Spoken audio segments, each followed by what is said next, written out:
Students, whatever homework is given to you, you have to submit it on the very next day between 8 am to 1 pm to the given WhatsApp number, and it is compulsory to submit your homework as your attendance will be marked on the basis of your submission.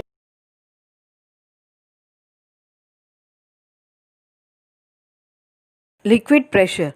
Liquid pressure is the pressure exerted by a liquid on an object immersed in it and on the walls of the container. Properties of liquid pressure. Pressure exerted by a liquid increases with depth from the liquid surface. The greater the depth, the greater is the pressure. Number 2. Pressure exerted by a liquid is same at a given depth. Number 3. Liquid exert pressure in all directions. Liquid pressure वो pressure होता है जो liquid exert करता है object जो immersed होता है liquid के अंदर और जो कंटेनर्स की वॉल्स पे एक्सर्ट करता है उसको लिक्विड प्रेशर कहते हैं. प्रॉपर्टीज़ इस प्रकार से हैं. नंबर 1 प्रॉपर्टी, प्रेशर जो एक्सर्ट करता है लिक्विड इंक्रीज करता है लिक्विड सरफेस के डेप्थ के साथ में. ज़्यादा डेप्थ होती है तो ज़्यादा प्रेशर एक्सर्ट करता है लिक्विड. नंबर 2, प्रेशर जो लिक्विड एक्सर्ट करता है सेम रहता है गिवन डेप्थ में. नंबर 3, लिक्विड एक्सर्ट करता है प्रेशर सारी डायरेक्शंस में. Measuring liquid pressure. Manometer figure 11.5 is a simple device that is used to measure liquid pressure. The device consists of a U-shaped tube filled with a liquid such as water. One side of the U-tube is open to the atmospheric pressure, side A, while the other side is fitted with a funnel covered with a flexible membrane such as rubber sheet, side B. When the funnel at side A is immersed in a liquid, due to the liquid pressure, the membrane is pushed inwards. This makes the water column in A side go down and that is side B rise up. The difference in the level of water in both sides of U-tube gives the pressure of liquid at that depth. Liquid pressure को कैसे major करते हैं? एक device होता है manometer, simple device और use किया जाता है लिक्विड प्रेशर को मेजर करने के लिए. जैसे फिगर 11.5 में मैनोमीटर का फिगर दिया गया है. ये डिवाइस यू शेप ट्यूब से बनता है जिसमें ये ट्यूब वाटर से फिल्ड होती है और वन साइड की यू ट्यूब जो है ओपन होती है, जैसे साइड ए ओपन होती है और अदर साइड जो होती है साइड बी वो फिट होती है रबर शीट के अंदर. जब फनल का साइड ए इमर्स करते हैं लिक्विड के अंदर तो लिक्विड प्रेशर होता है जिसकी वजह से जो मेम्ब्रेन होती है वो पुश होती है इनवर्ड साइड में, मीन्स अंदर की साइड में पुश होती है. इसकी वजह से क्या होता है, जो वाटर कॉलम जो ए साइड का वो नीचे चला जाता है और जो बी साइड का होता है वो राइज अप हो जाता है, ऊपर आ जाता है. तो ये डिफरेंस जो है वाटर लेवल में दोनों साइड में यू ट्यूब के अंदर ये प्रेशर देता है लिक्विड का उसकी डेप्थ के अनुसार. जो भी डेप्थ होती है उस डेप्थ के अनुसार ये प्रेशर देता है.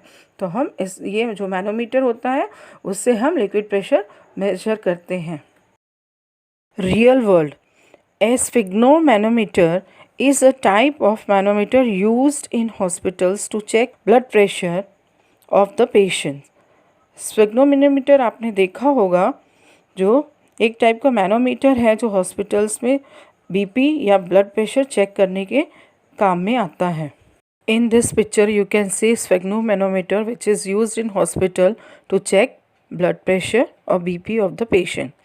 इस पिक्चर में आप देख सकते हो स्फिग्नोमैनोमीटर जो हॉस्पिटल में यूज़ होता है बीपी चेक करने के लिए पेशेंट्स का. Atmospheric pressure. We know that earth is surrounded by a layer of air called atmosphere. The atmosphere comprises different layers of air with different densities. The air close to the surface of earth is the densiest. Its density reduces as we go higher in altitude. Most of the air in our atmosphere goes up to the height of approximate 30 kilometers. This atmosphere, just like any other fluid, exert a pressure known as atmospheric pressure on objects on Earth. The atmospheric pressure on the surface of the Earth is at sea level is about 1 lakh pascal, that is 100,000 pascal. The weight of the air column above our head is about 1 lakh Newton for a meter square of surface area. Then, why don't we feel the weight of air above us? It is because the external atmospheric pressure is balanced by the internal pressure of our body. हम जानते हैं कि अर्थ layer of air से surrounded है, जिसको हम atmosphere कहते हैं. एटमॉस्फेयर में डिफरेंट लेयर्स ऑफ एयर होती हैं जिनकी डिफरेंट डेंसिटीज़ होती हैं. जो एयर क्लोज़र है अर्थ के, उसकी डेंसिटी ज़्यादा होती है, वो डेंसिएस्ट होती हैं. और इसकी डेंसिटी रिड्यूस होती जाती है जैसे ही हम हायर एल्टीट्यूड में जाते हैं. एयर जो है जैसे 30 किलोमीटर्स हाइट तक जाती है एटमॉस्फेयर में. जैसे दूसरी फ्लूइड प्रेशर एक्सर्ट करते हैं, वैसे एटमॉस्फेयर भी प्रेशर एक्सर्ट करता है, जिसको हम एटमॉस्फेरिक प्रेशर कहते हैं.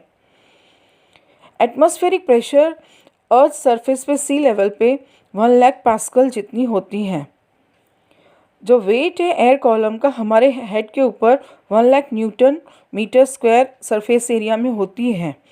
पर ये हम फील नहीं करते हैं वेट एयर का. क्यों फील नहीं करते हैं हमारे ऊपर वेट एयर का? क्योंकि ये एक्सटर्नल एटमॉस्फेरिक प्रेशर जो है वो बैलेंस हो जाता है हमारी बॉडी के इंटरनल प्रेशर से.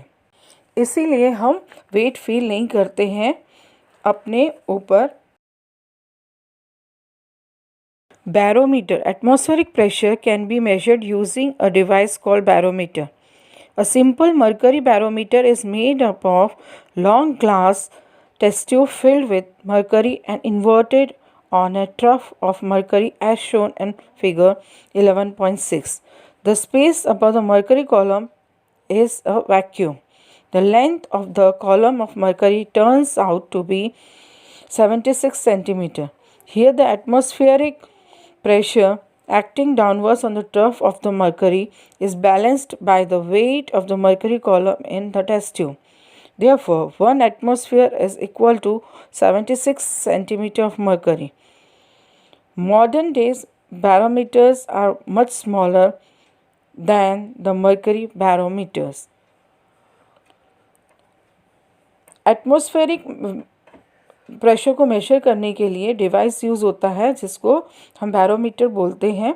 सिंपल मरकरी बैरोमीटर एक long glass tube test tube से बना हुआ होता है जिसमें मरकरी फिल्ड होती हैं और वो इन्वर्टेड होता है ट्रफ ऑफ मरकरी में. ट्रफ यानी एक ग्लास जैसा टब होता है, उसके अंदर मरकरी फिल्ड होती है, उसमें उल्टा होता है. इन्वर्टेड मीन्स उल्टा रखा जाता है, जैसे फिगर 11.6 में रखा गया है. उसके कॉलम में ऊपर स्पेस होती है, वैक्यूम होता है और इसकी जो लेंथ होती है मरकरी कॉलम की वो 76 सेंटीमीटर जितनी होती है. तो ये जो एटमॉस्फेरिक प्रेशर है वो एक्ट करता है डाउनवर्ड्स, ट्रफ के डाउनवर्ड्स एक्ट करता है और वो बैलेंस करता है वेट ऑफ मरकरी कॉलम से जो टेस्ट ट्यूब में होता है. इसीलिए one atmosphere is equal to 76 of mercury. 1 atmosphere equal to होता है 76 सेंटीमीटर ऑफ मरकरी से. मॉडर्न डेज में जो बैरोमीटर्स हैं बहुत छोटे होते हैं मरकरी बैरोमीटर के कंपैरिजन में. आजकल जो बैरोमीटर आ रहे हैं वो बहुत छोटे होते हैं ये मरकरी बैरोमीटर के कंपैरिजन में. Barometers are used in weather forecasting. They measure atmospheric pressure to determine if it is likely to rain or if there is a storm coming. Cyclones are caused by massive low atmospheric pressure created over the sea.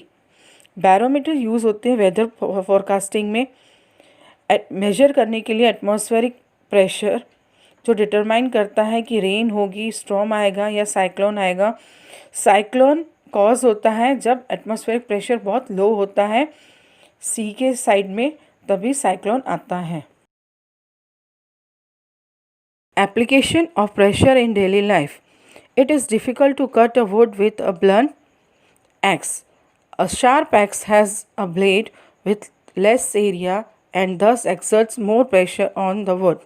Therefore, the sharp axe cuts the wood easily. Figure 11.7. Number 2. When we drink something using a straw, we suck the air out of the straw. This reduced air inside the straw creates low pressure. There is difference in pressure between the air inside the straw and the air exposed to drink in the glass. The atmospheric pressure then pushes the drink in the glass to rise up through a straw. Figure 11.8. Daily routine में भी pressure use होता है, उसके applications में हम पढ़ेंगे.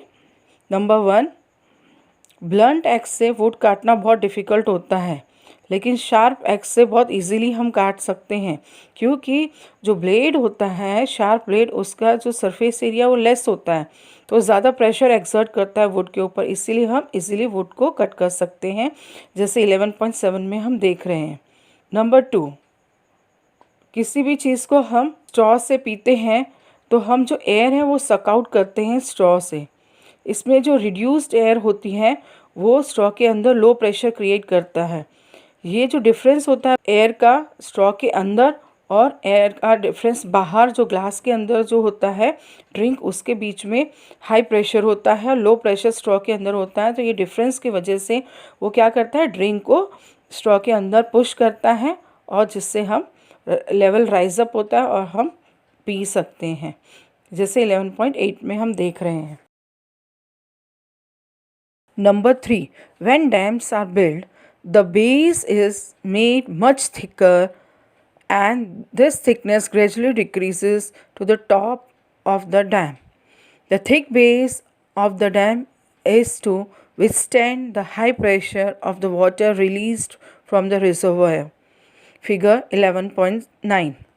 Number 4. Syringes used to inject vaccines and medicines directly into the body have very sharp needles. Sharp needles require less force to be applied by the doctor. As the surface area of the tip of the needle is very small, even a small force leads to large pressure and the needle easily pierces the skin. Figure 11.10. Number 3, जब dam बनते हैं तो उनका जो base होता है बहुत thicker होता है और जैसे ही ऊपर बनता जाता है वैसे इसकी थिकनेस डिक्रीज़ हो जाती है टॉप ऑफ द डैम पे. जो बेस वो थिक क्यों बनता है, ताकि ये जो वाटर का जो हाई प्रेशर है उसको टॉलरेट कर सके, उसको विथस्टैंड कर सके, उसको कोई डैम को कोई नुकसान नहीं पहुंचे. जब वाटर रिलीज़ किया जाता है रिजर्वॉयर से तो बहुत हाई प्रेशर से रिलीज़ होता है, जिसकी वजह से यहाँ पे जो डैम का जो बेस होता है वो थिकर बनाया जाता है हाई प्रेशर्स को विथस्टैंड करने के लिए, जैसे फिगर 11.9 में आप देख सकते हो. नंबर 4, जो सिरिंजेस डॉक्टर्स यूज़ करते हैं वैक्सीन्स और मेडिसिन्स को इंजेक्ट करने के लिए, उसकी जो नीडल्स होती हैं बहुत शार्प होती हैं. तो शार्प नीडल का जो सरफेस एरिया है और टिप जो होता है नीडल का, उसका सरफेस एरिया बहुत स्मॉल होता है, जिसकी वजह से वो ज़्यादा प्रेशर एक्सर्ट करते हैं. तो थोड़ा भी फोर्स डॉक्टर लगाता है तो लार्जर प्रेशर के साथ में वो इंजेक्ट हो जाती हैं और पियर्स हो जाती हैं स्किन के अंदर, जैसे आप फिगर 11.10 में देख सकते हो. Number 5. Camels have broad flat feet so that they can easily walk on sand. Their large feet apply less pressure and therefore their legs do not sink into the sand. Figure 11.11. Number 6. Skis have a large surface area to reduce the pressure on the snow. This prevents the skis from sinking into the snow. Figure 11.12. Camels के broad feet होते हैं ताकि वो easily sand पे चल सके. उनके large feet less pressure apply करते हैं, जिसकी वजह से उनके लेग्स जो है सिंक नहीं करते हैं सैंड के अंदर नहीं धंस जाते हैं. नंबर 6. स्कीज़ में लार्ज सरफेस होता है। स्कीज़ उसको बोलते हैं, तख्ता जैसा होता है जिसको शूज़ के साथ में बांध लिया जाता है और बर्फ़ में फिसला जाता है, उसको स्कीज़ कहते हैं। तो स्कीज़ का जो सरफेस एरिया वो लार्ज होता है, जिसकी वजह से प्रेशर रिड्यूस होता है स्नो के ऊपर, और इसकी वजह से जो स्कीज़ करते हैं वो सिंक नहीं होते हैं स्नो के अंदर, उनके पैर धंसते नहीं हैं स्नो के ऊपर, क्योंकि ये जो प्रेशर है उसको रिड्यूस हो जाता है स्नो पे स्कीज़ का सरफेस एरिया लार्ज होने की वजह से।